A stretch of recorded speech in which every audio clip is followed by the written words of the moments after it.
We do this every year, and every year it still happens. Children die after being left in a hot car. Yes, and it happens way too often. East Texas is no exception. Joining us to talk more about this is Vicky, LaMay, ETMC EMS Outreach Education Specialist. Good morning, and thank you for coming. Nice to have you here, Vicky. As I've said before, we do this every year, and every year we see it happen again. We've already had at least one death here in East Texas, but more deaths across the country.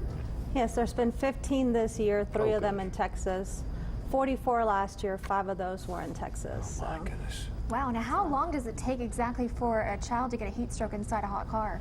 Well, on an 80-degree weather, in 10 minutes you have deadly temperatures. I mean, in 10 minutes it can heat up to 20 degrees. Today, at the highest 94, the inside of the car can get up to 150 degrees. Wow, so a lot of people could say, you know, I'm just going to leave my child in the car while I run an errand. Not a good idea, of course. No, not at all. And children heat up, their inside temperature heats up 5 times faster than an adult, so it doesn't take very long. What do you do? Obviously, heat stroke is not uncommon here in East Texas. It happens an awful lot. What are some signs that you can recognize, especially the children, that they're getting way too hot too quickly? Flushed, hot, dry or wet skin, nausea, they get kind of confused, start acting a little weird, dizziness, things like that. Now, of course, we can talk about this a lot, but it still tends to happen. What should the people do if they see children stuck in a hot car? Call 911 immediately and talk to that dispatcher. You know, check on the child, make sure that they're talking or they're awake, and paying attention to what's going on. What do you do when you see a child is suffering from something like this? How do you get them cooled down quickly? Is there a right way? Is there a wrong way?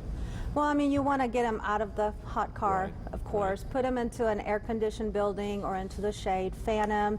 You can cool them with just regular tap water. You just don't want to dunk them in ice and change their temperature too quickly. But when it gets to that point, they really need to go to the hospital and be seen by a physician. Now, you were talking about all the numbers already this summer, but has that improved in the years past?